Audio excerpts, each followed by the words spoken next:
Hello, and welcome to Breast Cancer Conversations, a podcast brought to you by survivingbreastcancer.org. I am Laura Carfing, breast cancer survivor and founder of survivingbreastcancer.org, a nonprofit organization providing community, education, and resources to empower those diagnosed with breast cancer and their caregivers from day one and beyond. Hello, my friends. I am so excited that you are joining us for another episode of Breast Cancer Conversations. I am here with Kathleen Moss, who has been diagnosed with breast cancer. And I think, Kathleen, you and I met, was it a year ago now, 2 years ago, at the San Antonio Breast Cancer Symposium. And I remember William literally finding me and was like, you have to come over to this booth. You have to talk to Kathleen. She's got this incredible story. And I think we just hit it off right there. And it's been like a year in the making of bringing you onto our podcast, Breast Cancer Conversation. So I'm really excited to basically catch up with you and have just a really open dialogue for our listeners. So basically, like two friends dealing with breast cancer and all the ups and downs and tribulations that impact us. Welcome to the conversation. So yeah, I'm Kathleen Moss. I live outside of Portland, Oregon, about halfway to the coast from Portland. I've lived here all my life. And I'm a nutritionist by trade. I work about half-time as a nutritionist right now. Became a nutritionist when I had my first cancer scare. So very motivated to learn about health and wellness because of the cancer in my life. And yeah, my first diagnosis happened finally after about 10 years of screening and watching my left breast. Happened just a couple of years ago, well, almost 3 years ago now. My diagnosis was with DCIS. And that was not my final diagnosis after my first mastectomy, after the DCIS grew enough to be warranting taking it out. And I had a mastectomy. A week later, I got pathology back and learned that I also had invasive cancer. That was lobular breast cancer. So very common story for lobular breast cancer patients that are lobular, invasive, whatever. It's not a lump, so it's not necessarily a tumor. Some people call it a lesion or just a growth. Doesn't show up on any scans, any biopsies. I even had a PET scan prior to my first mastectomy. It didn't show up there either. So kind of a surprise diagnosis. And I never had the "you have cancer" talk because DCIS is pre-cancer, but I had the "you had cancer" talk a week after my mastectomy, which is kind of a unique story if you haven't met very many lobular patients, because it is pretty common among us lobular patients. When I was diagnosed with breast cancer, I thought breast cancer was just like the big pink umbrella. And I didn't realize how many subtypes and characteristics and tumor markers and like all of these things that everyone has like such unique biological characteristics of their tumor. And you bring up lobular breast cancer, which is definitely something that we want to highlight more of to let people know, raise awareness around what lobular breast cancer is. And to your point, how we can advocate for ourselves with regards to screenings if it is not being detected in the traditional modalities for risk reduction in breast cancer screenings. So can you give me like the high level overview of what you've learned since you've been diagnosed with lobular breast cancer about what it is? Yeah. It's a mutation that happens somatically. So not a germline mutation or a wild type mutation where it's passed down from your ancestors, but something that happens and changes in your DNA in your body and just in that cancer cell or cells. And it's E-cadherin is the characteristic or mutation. CDH1 is the technical name of the mutation. And you can hear the word adhere inside the term E-cadherin. And adherence is a very kind of key principle in that with the lobular breast cancer cells, they don't form a lump, and that's what makes them invisible in imaging. So instead, they lack the glue that makes a clump or a lump in a normal cancer cell all over, any cancer cell all over the body, whatever organ it's in. But instead, they form a single file line of cells, and they kind of string out in kind of a spider web formation, and it makes them really hard to detect and especially hard to feel. You can't feel them in any way. But until they're quite a large colony of cells. You don't see them on imaging either. So a lot of lobular patients are diagnosed late stage, like stage 3 or 4, and that's a really tragic part of our story. Another tragic part of our story is that lobular cancer has been lumped in with ductal cancer historically, and it's always been studied as one. And Mm.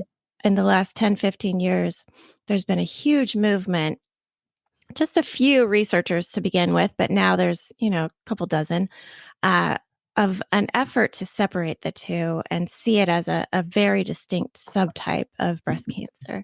And actually, it's a misnomer. It's called lobular breast cancer because originally it was thought to originate in the lobules of the breast, which are further back in the breast. And ductal was considered to be something that originates in the front of the breast and the ducts where they come out toward the nipple. But actually, now we know that lobular breast cancer happens in the ducts and ductal breast cancer happens in the lobules. And so they're both kind of misnomers. And there's some effort to change their names, but that's kind of in process and it's not very clear yet. So it's a very burgeoning science, the study of lobular breast cancer, and something that a lot of patients who are curious, like myself, and who are educators and interested in being educated, just jump into and really can kind of get our heads around. Unlike the massive amount of learning that you and I do when we go to San Antonio about breast cancer in general, lobular breast cancer has a much smaller cohort of researchers, studies, students, advocates. Like we're a really small pool. So we can know each other well and cooperate well and gather in one place. We have our own symposium now just about every year. We're skipping 2025 and going into 2026 in San Francisco, but it's a much smaller learning environment and collaborative, kind of exciting new collaborative learning experience for patients who are interested in devoting their lives to learning and teaching and supporting lobular patients. Yeah, I'm noticing that too, where, we're trying to identify and hold on to every characteristic that we know about, whether it's HER2 positive. It's like, I need to find my HER2 Yep. community. I need to learn about, the science, the scientists, and now even these differentials of, HER2 low and all of these things too, that are just kind of, as you're mentioning, like the science is evolving so rapidly that 5, 6 years ago when I was diagnosed, it's like so obsolete these days that I almost wish I can go back to my tumor and have all of these things retested to find out more, because we know more now, Yeah. which is, unfortunately people are still being diagnosed, but every single day, like, we're getting more information, money is going into research, and we're finding a lot of these things. So that's great that, we have like the big umbrella, as we mentioned, where you go to San Antonio and you get all of the information, and then we can have kind of these sub pockets, if you will, for triple negative breast cancer, lobular, et cetera. So Yeah. that's Yeah. really, really exciting. You also bring up another good point about kind of when we go in to get something removed in surgery. And, it sounded like yours was precancerous, but I hear also in our community, like the staging of breast cancer can never really be solidified until after the surgery, once they take everything out to see the extent to which potentially the cancer has grown. And so that sounded similar, that you didn't know that you had breast cancer going into this surgery, but then it was afterwards through the pathology that it was identified. Yeah. And actually, a lot of lobular patients do get a late de novo diagnosis of metastatic breast cancer as well, because it is so invisible in our bodies. And the imaging and screening or surveillance modalities are getting better. We have something called an FES PET scan now that does work a lot better in cooperation with the traditional PET scan, at identifying metastatic breast cancer in the lobular patient. But we really see that there's a need to look a little sooner. And I think that happens with ductal patients as well. We don't always catch metastatic breast cancer when we think it's early stage, but it's actually already growing as a metastatic disease. You were talking about, having surveillance earlier on, before kind of these like calcifications or kind of cysts, as they were calling them. Can you tell me a little bit about how you got onto that path. Actually, my mom and I were both diagnosed the same year just recently. So my mom didn't know about her breast cancer any sooner than I did, which was really interesting. But I'll get to that in a minute. So my early screening story was just kind of a false alarm. I had a big lump of cysts in my right breast when I was going into perimenopause, and my hormones were all over the place. My emotions were all over the place too in my early 40s. So about 10 years ago, 11 years ago now. And so I formed this huge pocket of cysts in my right breast that was totally benign. It was very safe, very fluid, and you could see through it on imaging. But because of that, because of the concern with such a big lump in my chest, they did an ultrasound early on my left breast, and they saw a shadow on my left breast. And I'm so glad that that's all they saw, because knowing what I know now after going through advocacy training and project lead and everything, I don't think it would be any better if they had removed my breast 10 years ago when they saw that shadow. I think it's good that I got to keep my breast that 10 years. But they did see a shadow and they wanted to watch it. And so I had ultrasounds. Thankfully, my GYN, who was my PCP, but actually a naturopath, was wise enough to convince me that I didn't need mammograms because I had such dense breasts. I grew like a cup size about every 10 years from, my teens on. I had more and more dense breasts, more and more heavy breasts. And so she was very clear that I would only need ultrasounds, not mammograms. And so I had an ultrasound every 6 months for those 10 years up until COVID. In the beginning of COVID, I was told there was no further concern. They couldn't see anything, and I could come back every year now, which was nice because I needed to take that year for COVID's sake. And then kind of about halfway through COVID is when I started getting a symptom of bloody nipple discharge in my left breast that was pretty concerning, and got back on that screening and regular imaging, even more regular. I had a number of MRIs and a number of ultrasounds to try to figure out what was going on. We still don't know if it was the DCIS or the lobular that was causing that symptom. I'm guessing it was the lobular, but that's what led me back into a little bit more intensive multiple biopsies, searching for something. They couldn't find the DCIS in my first round of biopsies, mostly because my breast tissue was so dense and so hard to navigate. So I waited and had another set of stereotactic biopsies. And then they finally found the DCIS that by that time was pretty significant and had developed the characteristic that DCIS gets when it is in danger of growing outside of the duct and really in danger of becoming invasive, which is called comedo-necrosis. And were you or your doctors concerned about the discharge, knowing that that could be a symptom of breast cancer? Yeah, it was interesting to hear different doctors' interpretation of what the bloody nipple discharge meant. I think the conventional system where I went in to have my ultrasounds and imaging, they were pretty frightened by it. They saw it as a very strong probability that I had invasive breast cancer. My acupuncturist had a different take on it, which I believe is true also, which was that my body was doing a really damn good job of disposing of those dead breast cancer cells that it was killing, which is just the other side of the coin.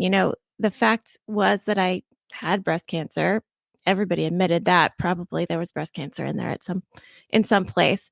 The question is, was my body doing a really good job of eliminating it? Was my immune system strong enough to battle it and dispose of all those dead cells? And my acupuncturist actually told me that my nipple was the quickest and easiest disposal site to take that blood out and take all those dead cancer cells out of my body. And it was doing a great job of clearing that out.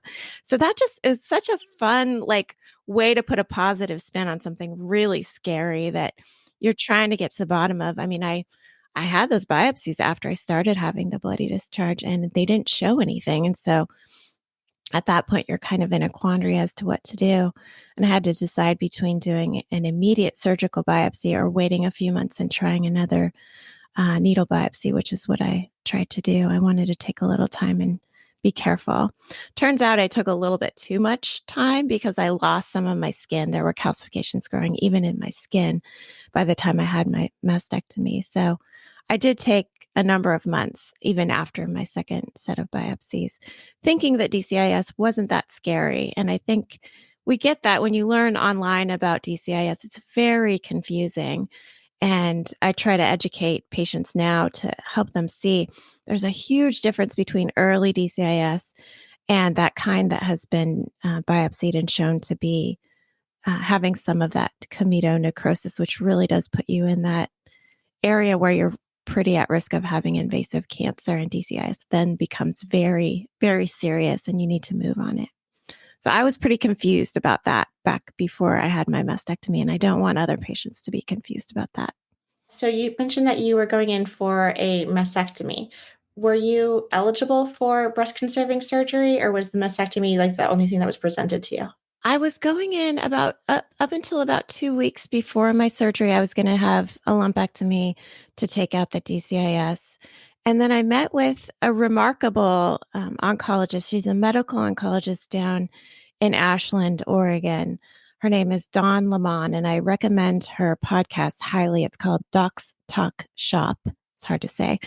But she is an integrative oncologist. So she kind of walks that middle road between conventional oncology and alternative medicine or functional medicine. And she gave me some advice that I just think really saved me a lot of trouble. I don't know if I had a lumpectomy, if I might have missed my lobular breast cancer. Sure. Mm-hmm. So she had that in mind. She told me it's very likely with the amount of DCIS you have at this point that you have invasive cancer in your breast. And she was the only one that told me that. I saw a lot of surgeons. I went to different surgeons to get second and third opinions because I wanted to make sure and do the right thing. And she was the only one that told me that. And she ended up being right. I did have invasive cancer in my breast. And everyone else was kind of pushing me for breast conserving surgery. And I'm so glad that I took her advice. She was the only one really, really firm with me about it. Like, you really should get a mastectomy. And it kind of broke my heart because I wasn't ready to give up my breast. But I had a couple weeks and I became very sold on that idea and got behind it just in time. And it was fine. Yeah. And you, at the end of the day, you made the right decision. And you Yeah. tell a lot of people, like, you're the one having to live with these decisions. It's not the surgeon's decision. When you wake up and look in the mirror 10 years down the line, you never want to be in a situation where if only I had done something, or what if I have done this, and really just feeling that you're making the best decision with the information that you have at that specific moment in time. Yeah, none of us have enough information, unfortunately. I mean, all of those surgeons were doing the best they could and giving me Of their course. advice. Of course. Now, after your mastectomy, were you looking to do reconstruction at all? No, I knew from the first moment that I was not going to have any foreign bodies in my chest. I knew my aunt had had a titanium implant in her knee and she had reacted badly to it. And that was my only experience of hearing a story of someone putting something foreign in their body to help their body heal and it not going well. And I just had a sense that that was me too. Even though this was an aunt that was married to my biological uncle, she wasn't a biological relative of me. I resonated with her story. And so I knew, and I had actually thought about it because, I'd been screening for breast cancer for 10 years. So I'd had a lot of time to do some research and think about this. And I knew for sure that I didn't want an implant. What was confusing to me was that when I chose my surgeon finally and did go in for mastectomy, she was convincing me to do everything but flat closure, as they do. And she offered me a Goldilocks closure, which I really love now, but I had a very short amount of time to research it and think about it. I had never heard of it before. And I do think it is the best option for me and for many other women. And it's a very new thing, and not very many plastic surgeons can even do it. And those that do it don't always do it super well. They've been doing it on obese patients for many years, but they've only just started doing it on thin women like myself. And so there weren't many pictures to look at online. And my plan was to go in and get a Goldilocks in the first place, but I had told both of my surgeons that I wanted to be flat if they couldn't for some reason. And they couldn't. They did have to take away too much of my skin to perform a Goldilocks effectively. Yeah. And can you just define quickly for people who don't know what the Goldilocks is, what that procedure entails? Yeah, yeah. It's for women that have more than an A cup or maybe even more than a B cup to start with. You have enough skin usually, especially if you have um, a bit of heft underneath your breast. You have enough skin to tuck into a little roll, like a Tootsie Roll, and cover up your skin around that to make a little crescent moon. I mean, if you're obese, you have enough skin to make a full breast that looks like a real breast. But for me, I had a double D breast size, but I'm a thin woman, so double D in my case is like a C for a woman that's larger. And I had enough to make a little crescent moon A cup or half an A cup.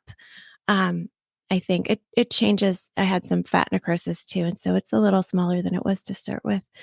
But it really does feel like a little breast, and it doesn't have anything foreign, and it doesn't have anything from any other part of my body. And the coolest thing of all is I didn't have to stay under anesthesia much longer, maybe a half hour longer, in order to get that procedure. So I got that procedure in the end on my second breast because I decided I want to. As soon as I learned about that lobular diagnosis and how easy it is for lobular to hide in dense breasts, I was like, I'm getting the second one off too, and started the search, long search for the most beautiful Goldilocks mastectomy on the West Coast, and found a great team of surgeons who not only gave me a pretty little Goldilocks on my right side, but also my breast surgeon was trained in nerve preservation. So I also have a lot of feeling on my right side where I don't have it on my left side. Thank you. Thank you for sharing Yeah. that. And I think those Yeah. are topics that, unless we are talking to people like yourselves and sharing our stories, we don't even know what questions to ask, what the surgical options are. And really having, it sounds like you got a lot of different opinions before having to go into your final surgery, and that you're ultimately very happy with the choices that you made. Yeah, I'm asymmetric. That's one thing that I'm not like always crazy about, but I do appreciate the fact that I can show women what the two types of flat closure look like. Goldilocks is considered a type of flat closure. You can get a totally flat closure with just a little bit of a Goldilocks and not have a breast, but just have a little bit more filling so that you're not as hollow. But I have a really hollow flat closure on my left side. My cancer side has a kind of traditional flat closure without any filling of extra skin. And then on my right side, I can show women how beautiful a little Goldilocks breast can be with just a few hours in surgery and no further surgeries at all, just that one mastectomy surgery. Just so simple. It's interesting how we, try and figure out what's best for our body. I resonate with a lot of things that you said about not putting foreign objects in my body. When I was going through my treatment, I had chemotherapy, neoadjuvant chemotherapy. So I had the chemotherapy first before my surgery.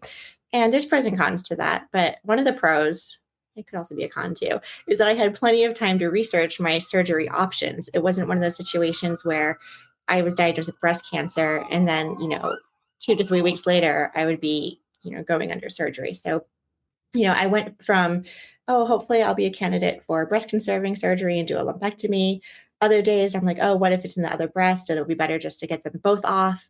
Then some days I wanted to go flat and just felt really empowered after reading all of these like posts on social media. Like my emotions were everywhere, kind of depending on, the day. And so one thing that really scared me before my diagnosis, and I'm starting to get back to where I was a little bit, but before my diagnosis, I was incredibly active. I practiced yoga regularly. I was a runner. I enjoyed, like, I was a vegan. I was just like really, I don't know, was in tune with like my lifestyle. And so, one, to be diagnosed with breast cancer was like super left field and shocking after trying to be so healthy with my lifestyle. But then after hearing about all the surgery options, I was like most concerned with, well, when can I do my like chaturanga push up and yoga again? When will I be able to do, have like the mobility, the flexibility, do pull ups, like, have that upper body strength?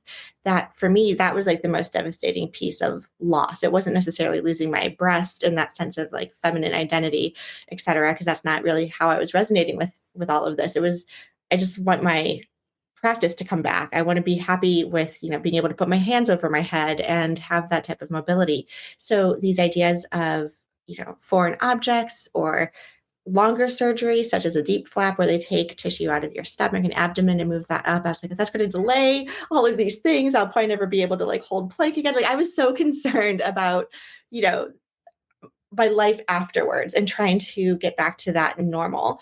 So I ending up being a candidate for breast conserving surgery.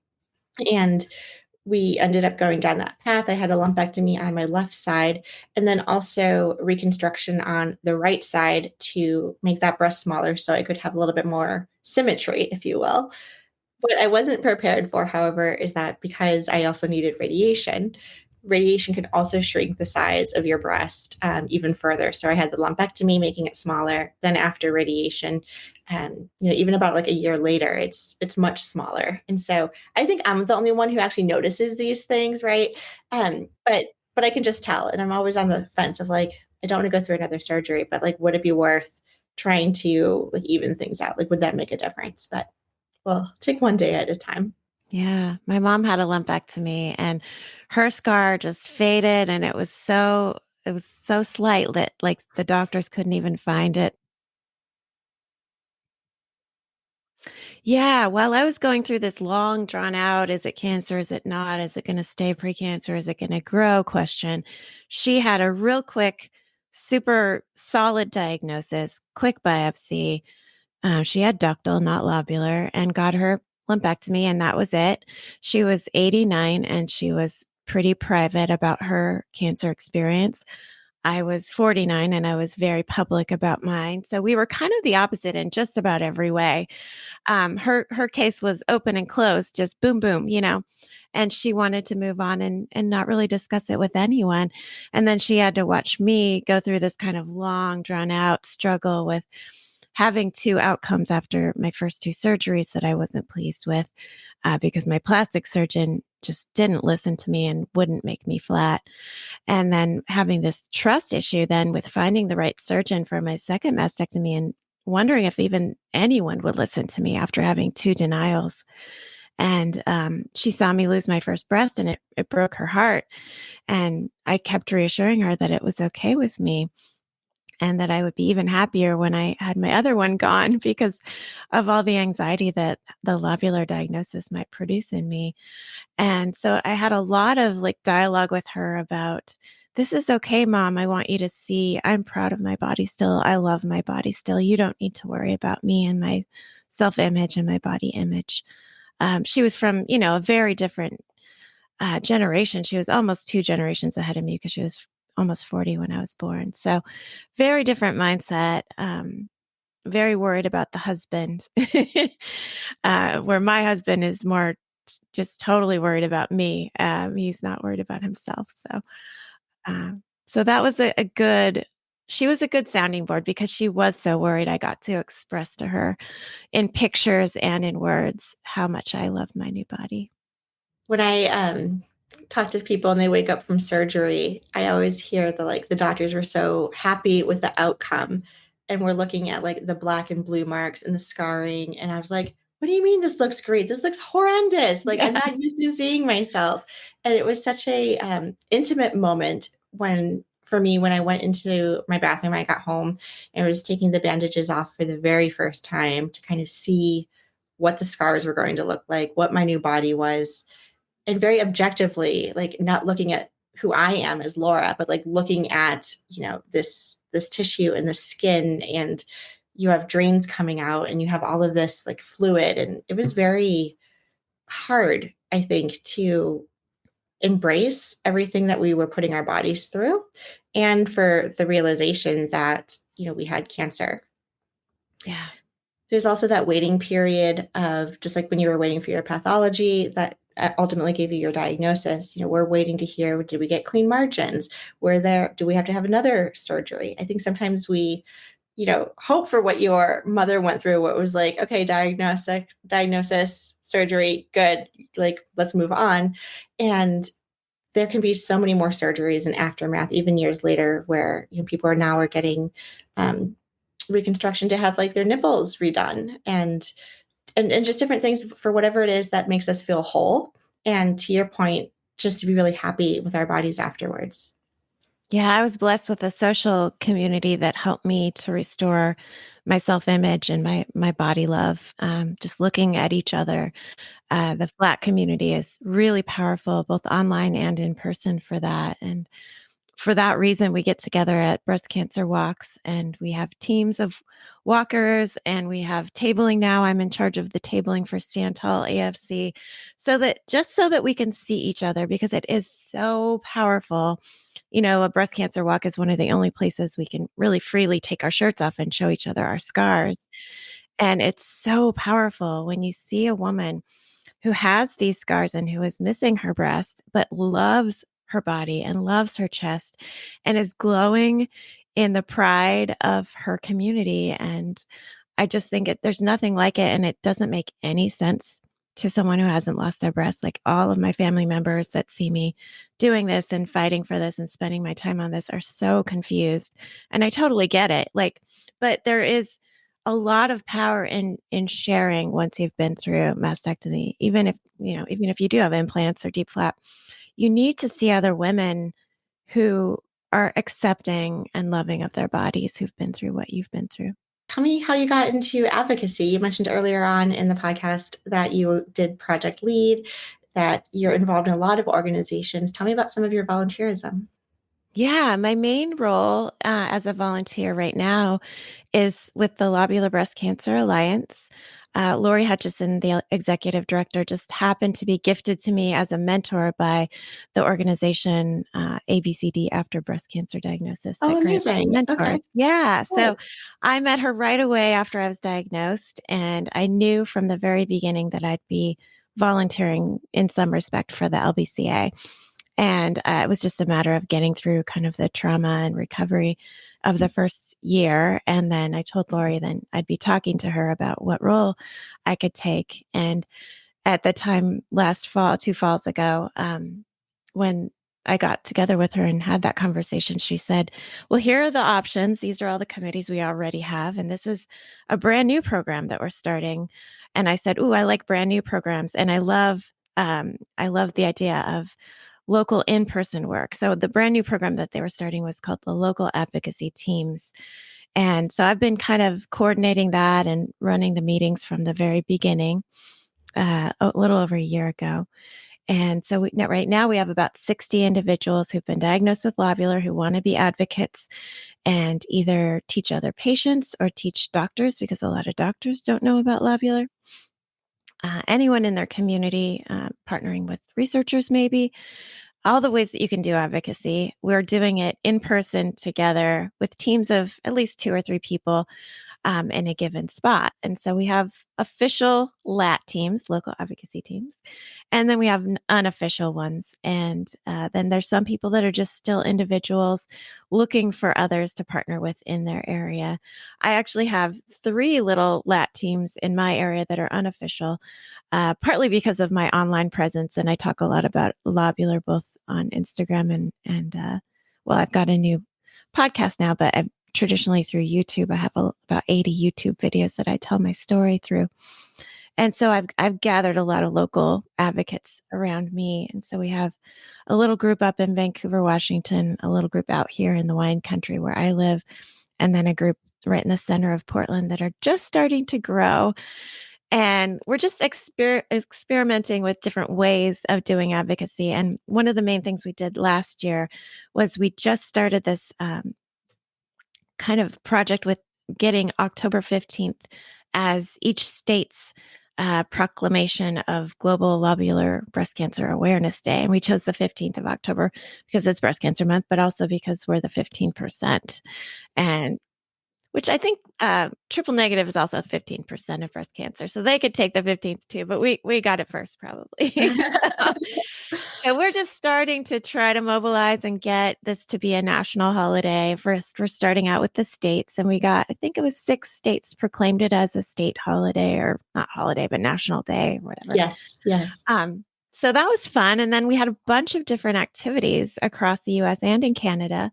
Actually, there were some in Europe too, where some experts and researchers got up and talked about lobular, and they were televised and streamed across video and the internet. And that was a really successful campaign, and that was really fun for all of us to do our little parts in locally. So we'll be doing that again this year for sure, and do it in an even more robust way.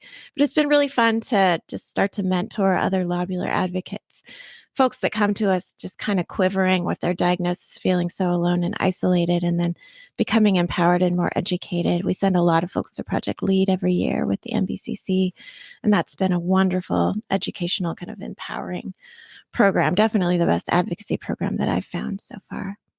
Yeah, amazing. And, advocacy can look different for different people. I always tell people you don't have to start a nonprofit the way I did. You don't have to write a book. I mean, you can do all of these things, but it can just be being a resource and talking to someone who's newly diagnosed and letting them know that you're here to listen to them and just showing up and being present. And so it can take on all of these forms and really fills your cup. I never thought I would be running a nonprofit. I didn't go to school for this, let alone hosting a podcast just like yourself. But then it really fills my cup to hear all these stories. And it also heals me understanding and processing everything that we went through as someone diagnosed with breast cancer. Thanks. Yeah, it's fun to do advocacy. I love it. It's such a sense of camaraderie and solidarity that we need post breast cancer, post any trauma, right? You need to just be Mhm. with your people that Yeah. understand what you went through. So tell me the name of your podcast so our listeners can find you. Yeah, it's pretty new. I've just got one season so far. It's called A Breast Cancer Diary, just like my Instagram channel. I started my Instagram account to share on video, like a vlog style, day to day, what I was going through as I was getting diagnosed and having my mastectomy. And then all of the stuff, emotional stuff I went through after mastectomy. In the first year, I did a daily vlog there on Instagram. And so that's how I got the A Breast Cancer Diary title. But then I wanted to keep telling other people's stories. And so the podcast is really about other people's stories. And then so I get people that I've met who've had a really interesting take on something or just show a little different facet of the breast cancer experience. And then the following week, I will break down some of the terms that we've talked about because I know for me coming in as a new patient, I didn't understand any of the lingo. So I want people to come to the podcast as learners and not feel intimidated by some of the inside kind of language or references, but to kind of use the podcast to educate future advocates who are very able to go out into their own community and advocate for breast cancer with just a little bit of education. And so, how are you doing now? Can you give us an update? Speaking of like your vlog, I'm just going to put you on the spot right now. How are you doing now? Yeah. Yeah. Well, my mom just passed away in February of last year. So I'm coming up on the anniversary of her death. It's been a rough year because of that. She was very ready to go and she may have had de novo. We didn't ever get an MRI on her in the early days of her diagnosis. Like I said, it was like biopsy, lumpectomy done. And so there wasn't a lot of investigation in her case. And that was a gift because she was seeing my dad deteriorate in his dementia. She was unable to care for him. She got long COVID and had just lots of stressful issues in her physical life. And she was just ready to go. She was 90 years old when she passed. And she told my friend, Dr. Sasha Stanton, who's now my medical oncologist, she said, I just don't want any scans, any poking. I don't want any medicine. I want to go ahead and die. And Sasha granted that and really heard her. And that was such an honoring thing and a beautiful thing to witness. And also beautiful to see hospice come in and train me. And I was so blessed to have the time to put aside to spend all of my mom's last month with her. She only had about a month between diagnosis of metastatic breast cancer to the lung and her death. So it was a really quick downhill slope, but it was exactly what she wanted. She wanted to go quickly, and it was pretty painless. She had some trouble breathing in the end, but we had morphine to help with that. And she was very settled in her decision and in her transition. And I was blessed to witness it and to see that death isn't as scary a thing as we sometimes our intuition tells us it is. So I feel a lot more prepared myself for whatever might come in my case. And speaking of that, I did have my first MRI surveillance because I'm thought to have a little bit of breast tissue maybe in my Goldilocks side. Sasha was able to justify having a every 2-year MRI set up for me. And I had a little lump in my cancer side just about a month prior to my MRI, but it had gone away. And so I had the MRI just before I went down and saw you this last December in San Antonio. And while I was at San Antonio walking into a screening talk on screening modalities, I got the call from the MRI, the radiologist assistant, saying that it was lighting up and I needed to have the lymph node ultrasound, an ultrasound for the lymph node. And so I reached for my armpit in the middle of the conference center and, oh yeah, that's the same little sore feeling that I was feeling in my chest. There's a little lump there. So, You could literally physically feel something under your armpit. yeah, I found it right away. There was no mistaking it. So I had to wait till I got back from San Antonio to get the ultrasound, but I actually already had the ultrasound set up coincidentally because I had that lump in my chest a whole month and a half prior, and had set something up at a women's imaging center. So I got home the very next day. I got to go in for that ultrasound. It did show a concerning morphology. It was not your standard lymph node on ultrasound. And my lovely radiologist who I go to in Portland offered to take the time and do a needle biopsy right away, which would have been really nice in a lot of ways because it was early December. If I hadn't done it then, I would wait until after Christmas. But I said no. I said, I got to think about this. That's just me. I got to think about everything. And my intuition was saying no for some reason. And I later thought about all the reasons why my intuition said no. I have reaction to titanium. She would have put a titanium clip in. And if the needle biopsy had come out clean, I would be stuck with that and I'd have to get it removed anyway. I had lobular cancer, which means a needle biopsy might not catch my cancer if it was in the lymph node. And then I also have high growth factors. So if there's something in the lymph node and we put a needle in, then I'm going to worry about the growth factors kind of going wild like I did with my DCIS. So there's 3 good reasons I didn't have that needle biopsy, and I really fought hard to get it surgically removed instead. I went to my first breast cancer, or my breast surgeon, and asked her, and she said, yes, she would take it out surgically. And I was like, yes. And that was just like a week ago. And 2 days ago, I did have the lymph node removed surgically. Um, Coincidentally, I also have just had in December a whole bunch of tumor marker and inflammation marker blood tests run. So I'm not super stressed about this as a recurrence. It could be a recurrence, but if it is, I'm thinking it's as minimal as my first occurrence. Probably it's probably not metastatic just because my tumor markers are so low and my inflammation markers are so low. So I'm not super stressed about it, but it is definitely an intense situation with having to tell family, everyone's worried then, is it going to be a recurrence?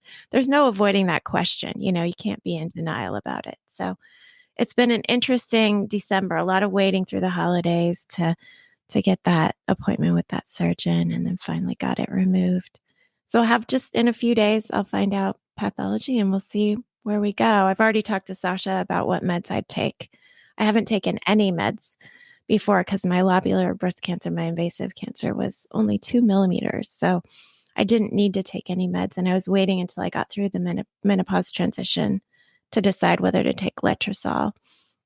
So we'll see if I need to now then have my ovaries removed so that I can take letrozole, because AIs are way better for the lobular population than tamoxifen and SERDs are.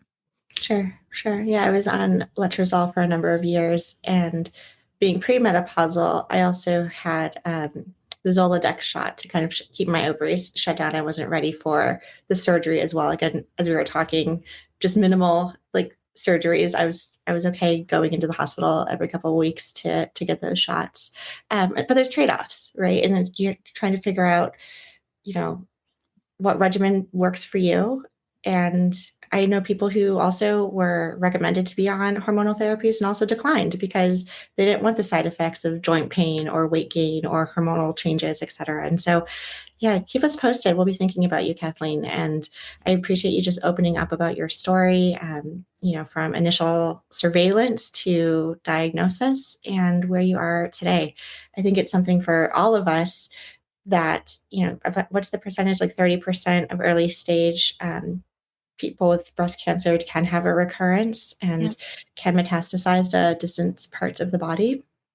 I'm in that boat with you. I was I had lymph nodes. What am I trying to say? I had a full axillary node dissection during my initial surgery and lymph node involvement with my early stage breast cancer. And so again, in the back of my head, I'm like, okay, we took out all of the lymph nodes, which now luckily there's again advancements from when I was diagnosed, and full axillary node dissections are less common. But they did take all of the lymph nodes out. But I'm also thinking, like, is there microscopic cells just like hiding or dormant, and for how long? Is it Yeah. 20 years from now, 30 years from now, something's going to bubble up and light up on a scan?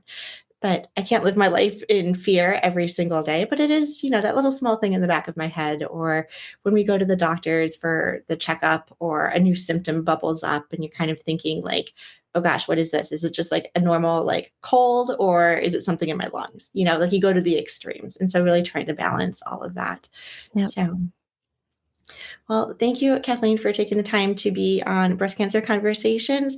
I know we talked a little bit about your Instagram handle, so people can find you, a breast cancer diary, to connect with you on social as well as listen to your podcast. So thanks for being with us today. Sure. Yeah. Thanks for having me. And thank you, everyone, for listening to our show. I would like to acknowledge that all of the information on our podcast is from personal experiences and is not a substitute for professional medical advice. You should always contact your medical care team. If you are looking for specific topics or would like to be a guest on our show, please feel free to reach out. My email is laura@survivingbreastcancer.org. Our show is made possible by our nonprofit, survivingbreastcancer.org, and by our incredible donors like yourself. You can hop on over to survivingbreastcancer.org to sign up for our mailing list, make a donation, and explore the 400 plus programs we offer each year at survivingbreastcancer.org/events. Until next time, keep on thriving.